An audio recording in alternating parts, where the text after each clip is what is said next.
Bom dia, pessoal! Então, hoje nós vamos começar a nossa aula, tá? Fazendo a correção da página 56 do livro didático, o livro verde, volume 3, tá?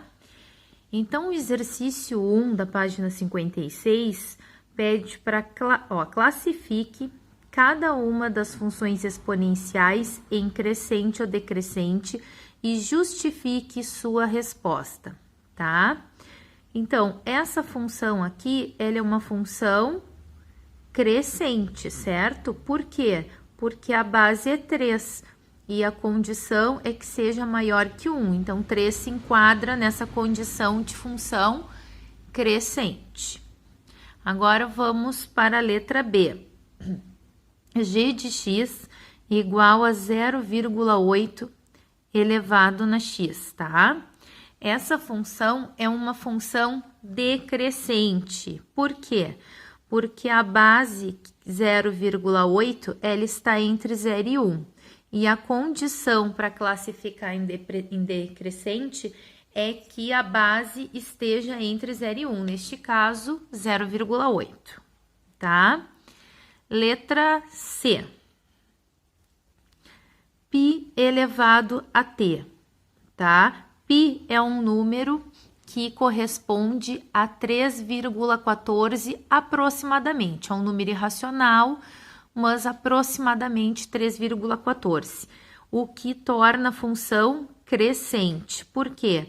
Porque é maior do que 1. 3,14 é um número decimal, porém é um número maior que 1, que entra na condição de função crescente.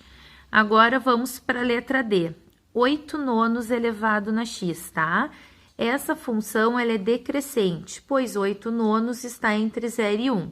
Para vocês verificarem de forma mais clara, ficar mais nítido para vocês essa condição, vocês podem dividir o 8 por 9, que vocês vão ver que vai ficar um número 0, né? Algumas casas decimais, tá?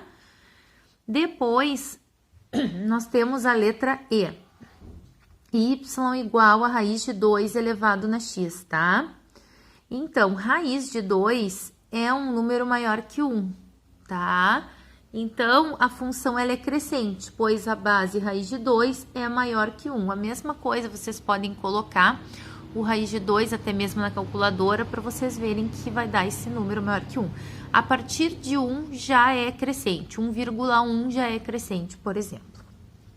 Y igual a raiz de 3 elevado na menos x. Bom, aqui, ó, houve uma modificação no expoente, ó, tá menos x. Então, a gente não tem condições de analisar com a escrita desta forma. Então, a gente vai usar as regras de potenciação e relembrar que negativo no expoente é a inversão da base.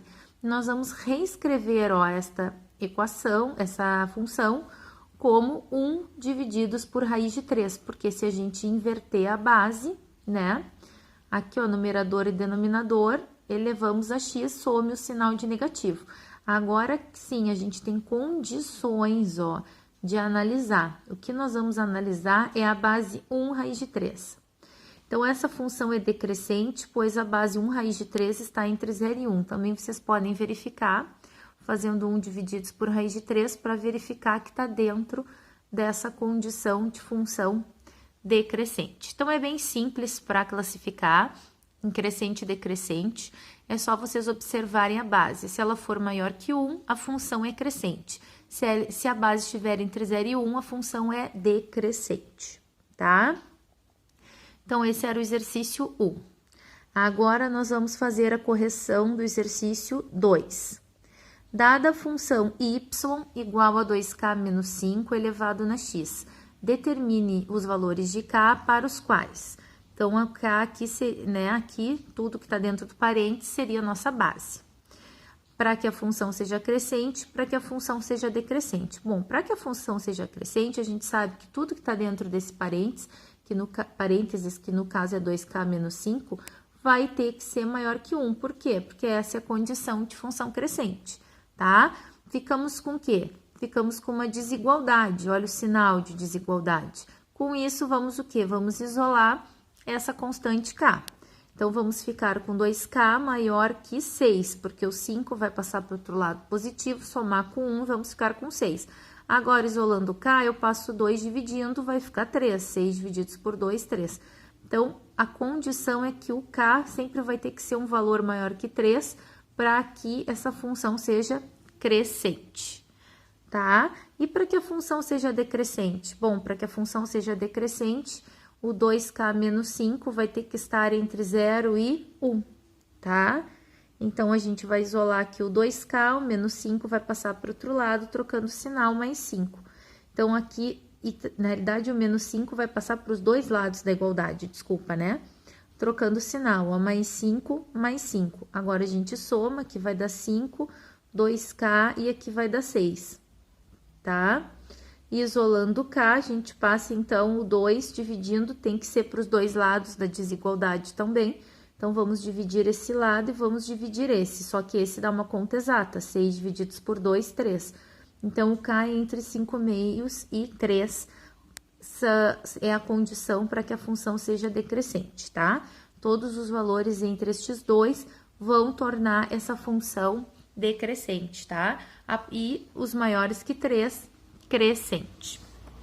Então, essa foi a correção da página 56. Agora, a gente vai observar aqui a correção da página 57, tá? Na página 57, no exercício 3, pedia, construa o gráfico de cada uma das funções a seguir. Então, na letra A, foi dada uma função f de x igual a 5 meios elevado a x, tá?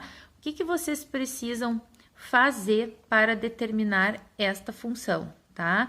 Vocês vão montar uma tabelinha, tá? Que eu não tenho a tabelinha, mas vocês podem comentar isso na próxima aula ao vivo, tá? E a partir dela, marcar alguns pontos e fazer o desenho do gráfico, certo? O que acontece?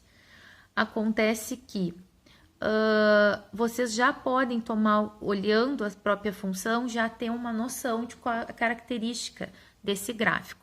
5 meios, ou seja, é um número maior que 1, então isso significa que a função é crescente. Se ela é crescente, ela começa aqui bem próximo do eixo x e vai crescendo. Ela tem esse tipo de comportamento. Por quê? Porque toda função crescente tem esse tipo de comportamento. Olha aqui a função y igual a 5 meios elevado a x, tá? Agora, a gente pode marcar também aqui, ó, na B. Só um pouquinho. Deixa eu focar aqui para vocês. Na B, nós temos g de x igual a 2/5 elevado na x. Dividindo, nós vamos ver que vai dar um número entre 0 e 1, que é uma função decrescente, tá? Então, essa aqui é a característica de uma função decrescente, ó, vai decrescendo, tá? E daí, vocês têm que conferir se o gráfico de vocês ficou parecido com esse. E a última, que é a função c, que é uma função 3 elevado na x menos 1, ó, ela vai ficar uma função crescente também, tá? Então, vocês vão comparar esses três resultados e verificar se os gráficos de vocês ficaram parecidos, né? Ou iguais a estas três respostas, tá? Caso não tenha ficado, vocês na próxima aula ao vivo, vocês conversem comigo, que se houver necessidade, eu até faço no quadro, sem problemas, um dos gráficos para vocês. Tá, pessoal? No próximo vídeo, eu vou gravar para vocês, então, a explicação da matéria nova de equações exponenciais.